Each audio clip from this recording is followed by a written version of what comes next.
नमस्कार दोस्तों, आपका स्वागत है हमारे YouTube channel RP Hindi story channel में। आज मैं सुनाऊंगा कौवे और उल्लू की कहानी। तो चलिए सुनते हैं अब ये कहानी।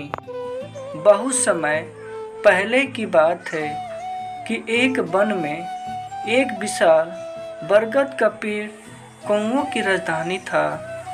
हजारों कौवे उस पर वास करते थे।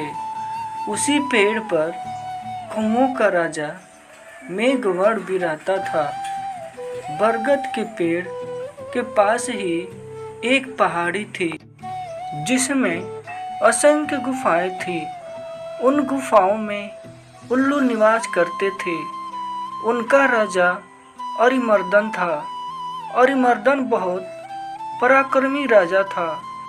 कौवों को तो उसने उल्लुओं का दुश्मन नंबर 1 घोषित कर रखा था। उसे कौवों से इतनी नफरत थी कि किसी कौवे को मारे बिना वह भोजन नहीं करता था। जब बहुत अधिक कौवे मारे जाने लगे तो उनके राजा मेघवर्ण को बहुत चिंता हुई। उसने कौवों की एक सभा इस समस्या पर विचार करने के लिए बुलाई।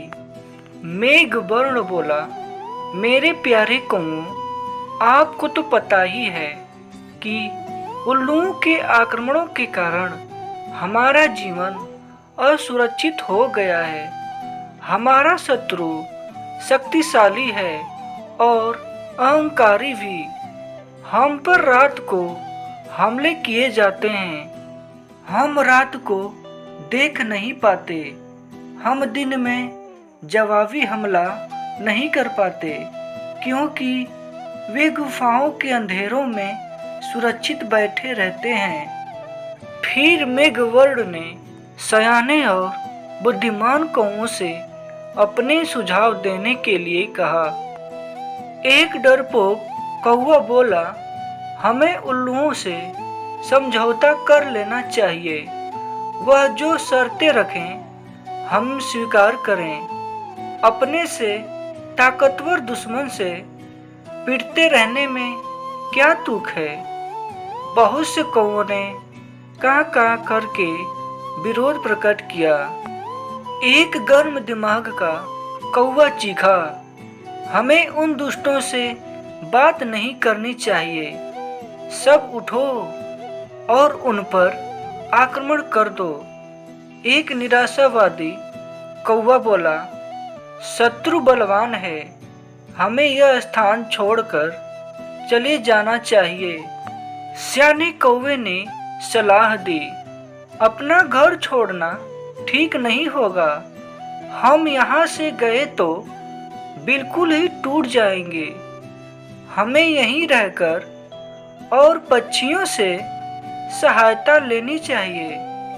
कौवों में सबसे चतुर व बुद्धिमान स्थिरजीवी नामक कौवा था, जो चुपचाप बैठा सबकी दलीलें सुन रहा था। राजा मेघवर्ण उसकी ओर मुड़ा, महाशय, आप चुप हैं? मैं आपकी राय जानना चाहता हूँ। स्थिरजीवी बोला, महाराज, शत्रु अधिक शक्तिशाली हो तो छल नीति से काम लेना चाहिए। कैसी छल नीति? जरा साफ साफ बताइए स्थिरजीवी, राजा ने कहा।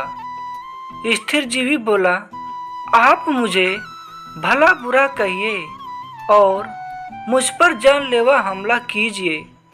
मेघवर्ण चौंका, यह आप क्या कह रहे हैं स्थिरजीवी?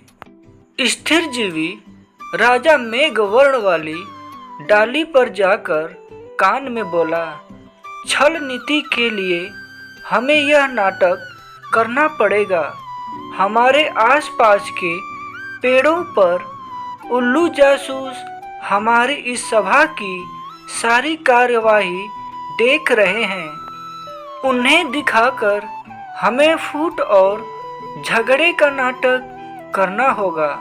इसके बाद आप सारे कौवों को लेकर ऋष्यमुख पर्वत पर जाकर मेरी प्रतीक्षा करें। मैं उल्लुओं के दल में शामिल होकर उनके विनाश का सामान जुटाऊंगा। घर का भेदी बनकर उनकी लंका ढाऊंगा। फिर नाटक शुरू हुआ। स्थिर जीवी चिल्लाकर बोला, मैं जैसा कहता हूँ वैसा कर। राजा के बच्चे क्यों हमें मरवाने पर तुला है? मेघवर्ण चीख उठा, गद्दार, राजा से ऐसी बदतमीजी से बोलने की तेरी हिम्मत कैसे हुई? कई कौवे एक साथ चिल्ला उठे, इस गद्दार को मार दो।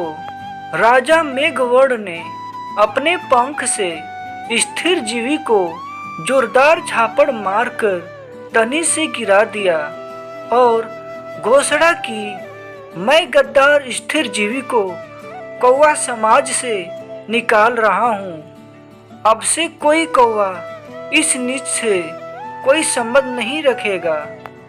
आसपास के पेड़ों पर छिपे बैठे उल्लू जासूसों की आंखें चमक उठी।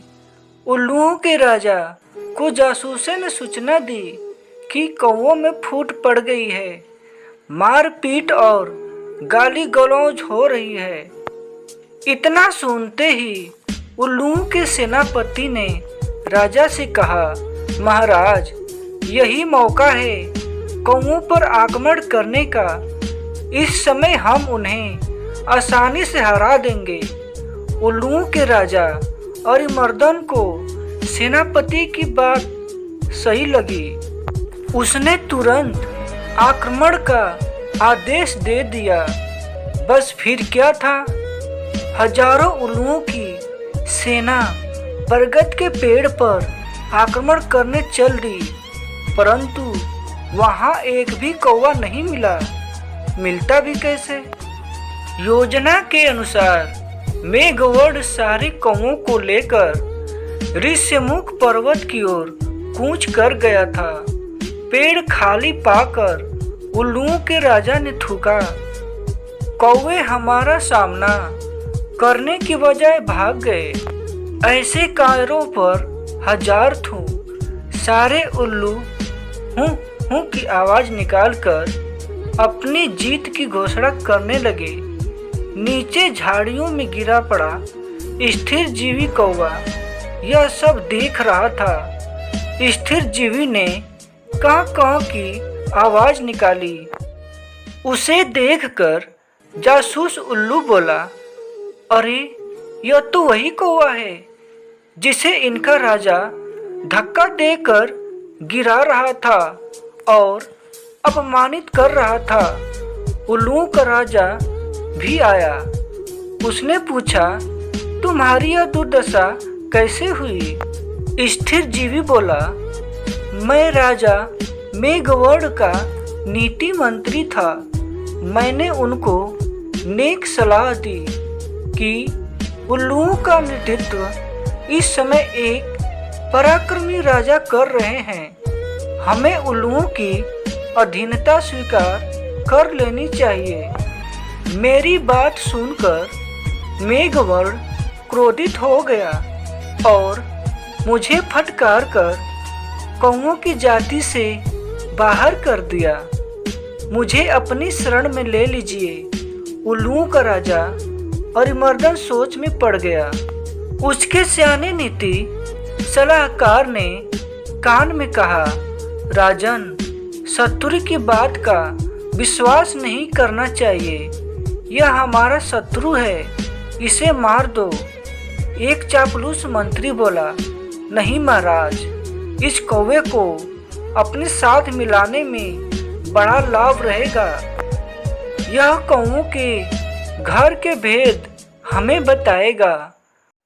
राजा को भी स्थिर जीवी को अपने साथ मिलाने में लाभ नजर आया।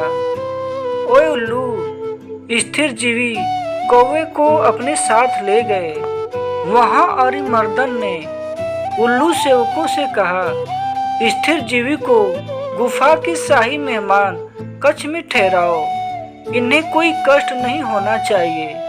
स्थिर जीवी हाथ जोड़कर बोला, महाराज, आपने मुझे शरण दी, यही बहुत है। मुझे अपनी शाही गुफा के बाहर एक पत्थर पर सेवक की तरह ही रहने दीजिए। वहां बैठकर आपके गुण गाते रहने की ही मेरी इच्छा है। इस प्रकार स्थिर जीवी शाही गुफा के बाहर डेरा जमाकर बैठ गया। गुफा में नीति सलाहकार ने राजा से फिर से कहा, महाराज, शत्रु पर विश्वास मत करो। उसे अपने घर में स्थान देना तो आत्महत्या करने की समान है। अरिमर्दन ने उसे क्रोध से देखा। तुम मुझे ज्यादा नीति समझाने की कोशिश मत करो। चाहो तो तुम यहाँ से जा सकते हो। नीति सलाहकार उल्लू अपने 2-3 मित्रों के साथ वहां से सदा के लिए यह कहता हुआ विनाश काले विपरीत बुद्धि।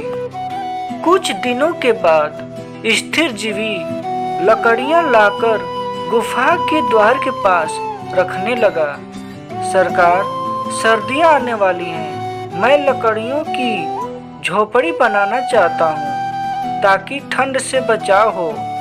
धीरे धीरे लकड़ियों का काफी ढेर जमा हो गया। एक दिन जब सारे उल्लू सो रहे थे तो स्थिर जीवी वहां से उड़कर सीधे ऋष्यमुख पर्वत पर पहुंचा, जहां मेघवर्ण और कौओं सहित उसी की प्रतीक्षा कर रहे थे। स्थिर जीवी ने कहा, अब आप सब निकट के जंगल से जहां आग लगी है, एक एक जलती लकड़ी चोंच में उठाकर मेरे पीछे आइए। कौओं की सेना चोंच में जलती लकड़ियां पकड़ स्थिर जीवी के साथ उल्लुओं की गुफाओं में आ पहुंचा। स्थिर जीवी द्वारा ढेर लगाई लकड़ियों में आग लगा दी गई। सभी उल्लू जलने या दम घुटने से मर गए। राजा मेघवर्ण ने स्थिर जीवी को कौवा रत्न की उपाधि दी।